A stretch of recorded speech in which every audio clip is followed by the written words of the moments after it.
Prime news देख रहे हैं आप और आपके साथ मैं हूं अब्दुल समद इसरार। चलिए बुलेटिन की शुरुआत करने से पहले आपको सीधा बिहार के मोतिहारी लेकर चलते हैं। मध्य प्रदेश के मुख्यमंत्री डॉक्टर मोहन यादव लाइव हैं, वो क्या कुछ कह रहे हैं आपको सुनवाते हैं। का मौका आता है जो कितना अच्छा लगता है।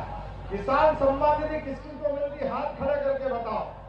आप बताओ, ये इतने किसान सम्मान निधि पाने वाले किसान भाई बहन ये अपने परिश्रम से, अपने पसीने की बूंद से भूखे का अन्न देने के लिए धान का कटोरा लेकर के दुनिया के अंदर भारत की पहचान बनाते हैं। लेकिन कांग्रेस और उनके साथ वालों ने कभी फूटी कौड़ी नहीं दी। लेकिन ये अगर पहली बार राशि नहीं मिली, ये किसानों का सम्मान करने का काम मोदी जी के माध्यम से हुआ। जोरदार अभिनंदन करें किसान के लिए सम्मान निधि। और अभी तो 6,000 है, ये 9,000 तक जाने वाली है। ये माताएं बहनें बैठी है, 9,000 हो गया। बता, मेरे को थोड़ी जानकारी कम थी। जोरदार अभिनंदन करो आपके लिए। 6 की 9 हो गई। ये गाड़ी इतनी तेज चल रही है, ये समझ में आएगा। वो जीविका दीदी बहन बेटी के हाथ में अगर कुछ पैसे दो तो वो तो पूरे घर के लिए काम आता है। बहन बेटी अपने खुद का पेट भी नहीं, अगर तकलीफ है, अगर खाना बनाती है, अच्छी मिठाई बना दे, अच्छा भोजन बना दे, बड़े बूढ़े बच्चे सब खा जाते हैं। कई बार माँ की तरफ ध्यान ही नहीं जाता, बहन की तरफ ध्यान ही नहीं जाता। लेकिन माता बहनें साक्षात देवी जगदम्बा की तरह है, अन्नपूर्णा की तरह। वो आपके सुख में अपने आप के भी सारे कष्ट भूल जाती। मैं उनको प्रणाम करता हूं इस भावना के लिए। ऐसे में घर की अगर ताकत कोई है तो माता जगदम्बा के माध्यम से हमारी मातृ शक्ति है और उनके हाथ में पैसे जाते हैं। ये बेईमान विरोधी ये कहते हैं रिश्वत देते। अरे डूब मरना चाहिए। तुम इस देश की संस्कृति को नहीं जानते हो, किसको जानोगे? माता बहनों के लिए 10,000 अगर हम देते हैं, 1,000 रुपया महीना उनके हाथ में रखते हैं। सरकार होती गाय के लिए, सरकार इसी बात के लिए होती वो सभी वर्गों का ध्यान रखे, सभी वर्गों के कल्याण करे। सड़क, बिजली, पानी, स्कूल, कॉलेज, थाने, हॉस्पिटल ये तो बनना ही चाहिए। लेकिन ये क्या भूतों के लिए बनाते हैं? घर में मनुष्यों के लिए भी मदद करने की जरूरत है। इसलिए किसानों को सम्मान निधि और बहनों को जीविका निधि देकर के जोरदार अभिनंदन करो। ये हमारी पार्टी ही कर सकती है। और तुम तो रोते रहो, रोते रहो, रोते रहो और हम देते रहेंगे, देते रहेंगे, देते रहेंगे। ये हमारी पार्टी का निर्णय है। अभी तो 10,000 दिए तो तुम्हारा ये हाल है। अभी 2 लाख आने वाले हैं, ये हमारी पार्टी के माध्यम से होगा। जैसी नियत वैसी बरकत, ये हमारी हजारों साल पुरानी परंपरा है। हमारे यहाँ तो सन संवत भी पूरे देश के नागरिकों के जीवन की बेहतरी से जुड़ते हैं। इसमें कोई अंतर नहीं। विक्रम संवत मैं जहां उज्जैन से आता हूं, 2000 साल पहले विक्रमादित्य ने देश के कुशासन को मिटा करके, शकों को परास्त करके पूरे देश से बाहर भगाया और वहीं अपने संवत को चालू करने के नियम। हमें गर्व है, हम सनातन संस्कृति के लोग हैं। जहां हमारे कोई महापुरुष के मरने जीने से हमारे सन संवत चालू नहीं होते, वो पुरुषार्थ से होते हैं, पराक्रम से होते हैं, वीरता से होते हैं, दानशीलता से होते हैं, गंभीरता से होते हैं। इसलिए पूरे देश के देशवासियों को विक्रम संवत के चालू करने के अवसर पर सबको बुलाया गया। और विक्रम जब सिंहासन पर बैठे तो उन्हें अपने पूरे भारतवर्ष के नागरिकों का सारा कर्जा मुक्त करके विक्रम संवत प्रारंभ किया। ये हमारी परंपरा, ये गौरवशाली परंपरा है। और ये तो आधा बताया था, ये कर्जा तो मुक्त किए ही। कोई कर्जदार अगर रहे तो हमारा संवत प्रारंभ नहीं होता। उतना ही धन जो पुराना, ये गुप्ता जी जानते होंगे, बड़े पैमाने पे व्यापारी व्यवसायी बैठे, पुराना कर्जा खत्म कर दो, फिर नया व्यापार करो तो फिर लेना पड़ेगा। लेना पड़ेगा नहीं लेना पड़ेगा? तो फिर कर्जा हो गया, तो फिर उसका क्या होगा, कर्जा मुक्त करना।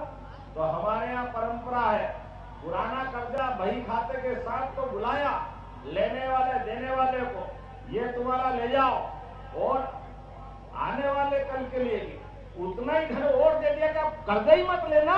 ये सामर्थ्य हमारी सनातन संस्कृति की है, ये परंपरा हमारी।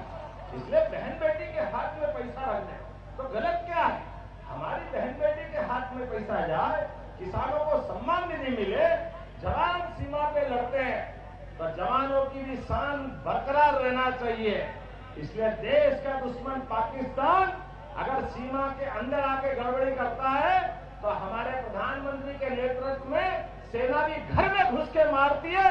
ये है भारतीय जनता पार्टी और ये हमारा गौरवशाली अतीत। आज के दौर में दुनिया देख रही है, हम सब मंचों पे देखें, इतना उज्जवल धवल नेतृत्व है हमारे पास। प्रधानमंत्री दुनिया के किसी भी मंच पे जाए और मंच पे नहीं जाए, अगर नहीं जाए तो दुनिया के सारे बड़े बड़े नेता बैठा दो तो ऐसा लगेगा कि वो अमावस का दिन हो गया, काली रात हो जाती, कहीं कोई दिखाई नहीं देता है। और जैसे ही मोदी जी 56 इंच के सीने वाले अपने कदम बढ़ाते हैं तो पूर्णिमा के 16 कलाओं का चांद निकल आता है। क्या माहौल बनता है। ये आज का दौर, ये भारत का भविष्य आज इस प्रकार से लगातार बढ़ाना है तो हम आपको संकल्प करना होगा, गुंडों को ठिकाने लगाना और सज्जनों की शक्ति को बढ़ाना।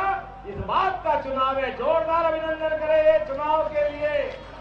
और चुनाव में हम अपनी पूरी ताकत लगा करके जब तक कि एक एक वोट भाई गुप्ता जी के पक्ष में नहीं दिलाएंगे तब तक शांति से नहीं बैठेंगे।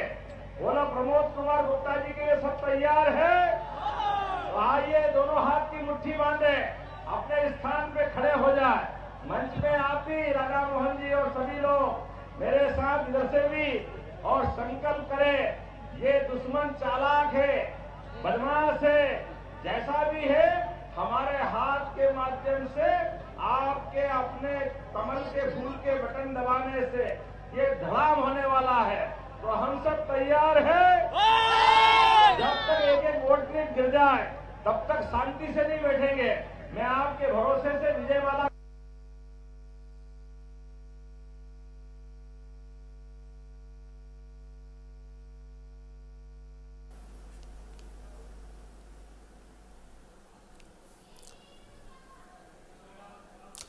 तो मोतिहारी से आप मध्य प्रदेश के मुख्यमंत्री डॉक्टर मोहन यादव को सुन रहे थे। यहां पर एनडीए के पक्ष में वो वोटों की अपील कर रहे हैं।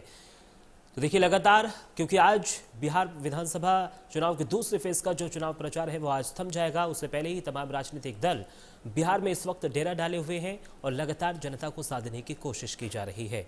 आगे बढ़ेंगे। आज बिहार विधानसभा चुनाव के दूसरे और आखिरी चरण के प्रचार प्रसार का दौर खत्म हो जाएगा। चुनाव प्रचार के अंतिम दिन केंद्रीय गृह मंत्री अमित शाह ने बिहार के सासाराम में हुंकार भरी। एनडीए के पक्ष में वोट की अपील करते हुए महागठबंधन पर जमकर निशाना साधा। उन्होंने कहा कि महागठबंधन हमसे कम, आपस में ज्यादा लड़ रहे हैं। साथ ही अपने संबोधन में अमित शाह ने घुसपैठ, नक्सलवाद, जंगलराज जैसे मुद्दों पर भी अपनी बातें रखी। सुनिए और क्या कुछ कहा है गृह मंत्री अमित शाह ने।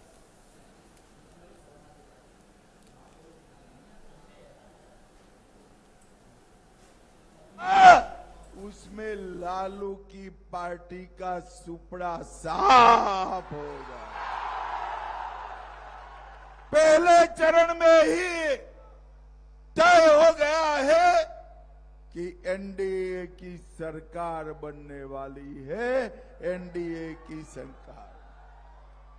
मगर सासाराम वालों याद रखना, जरा सी भी गलती हुई, जरा सी भी गलती हुई तो जंगल राज फिर से आ जाएगा।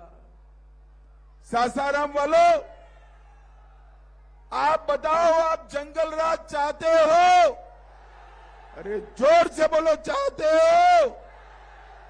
ये जंगल राज वाले इस बार चेहरा बदल कर आए हैं, कपड़ा बदल कर आए हैं, भेष बदल कर आए हैं, मगर उनका निशान तो लालटेन और पंजाई है। सासाराम वालों, घुसने मत देना, वरना फिर से आगे बढ़ रहा बिहार जंगल राज से तहस नहस हो जाएगा, तहस नहस हो जाएगा। राहुल और लालू के बेटे ने एक यात्रा निकाला था। यात्रा का उद्देश्य क्या था? बिहार के युवाओं का भला करना था? ना जी। बिहार के किसान का भला करना था? ना जी।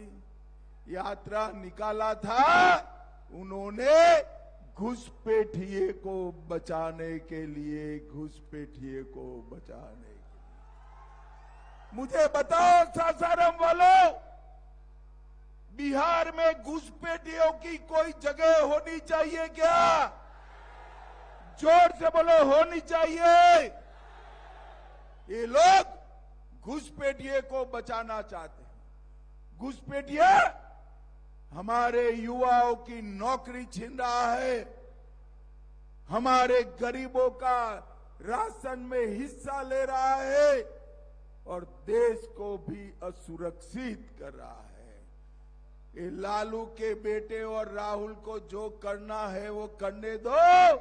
मैं आज सासाराम की भूमि पर से कहकर जाता हूं, बिहार और देश से एक एक घुसपैठिए को चुन चुन कर हम निकालने का काम करेंगे। एनडीए जो है 5 पांडव की तरह एक मुस्त होकर, एकजुट होकर चुनाव में लगा है, एक मुस्त होकर। हर जगह पांचों पार्टी के कार्यकर्ता, चाहे हम के हो, चाहे रालोमो के हो, चाहे पासवान जी की पार्टी के हो, चाहे जदयू के हो, चाहे मेरी भारतीय जनता पार्टी के हो, सभी एक मुस्त होकर लड़ते हैं। और मित्रों, ये एकता ही आने वाले दिनों का विजय का संकल्प है। भाइयों बहनों, मैं आज कह कर जाता हूं कि मोदी जी बहुत कम समय में रोहतास के सोनाचूर चावल को जीआई टैग देकर सोनाचूर के किसानों का कल्याण करने वाले। 2015 में यहां चार्जिंग, मोबाइल चार्ज करने की दुकानें लगी थी, क्योंकि घर में बिजली नहीं थी। अब हर घर में बिजली भी पहुंची है और 24 घंटा रहती है। मगर मित्रों, फिर से ये जंगल राज लाना चाहते।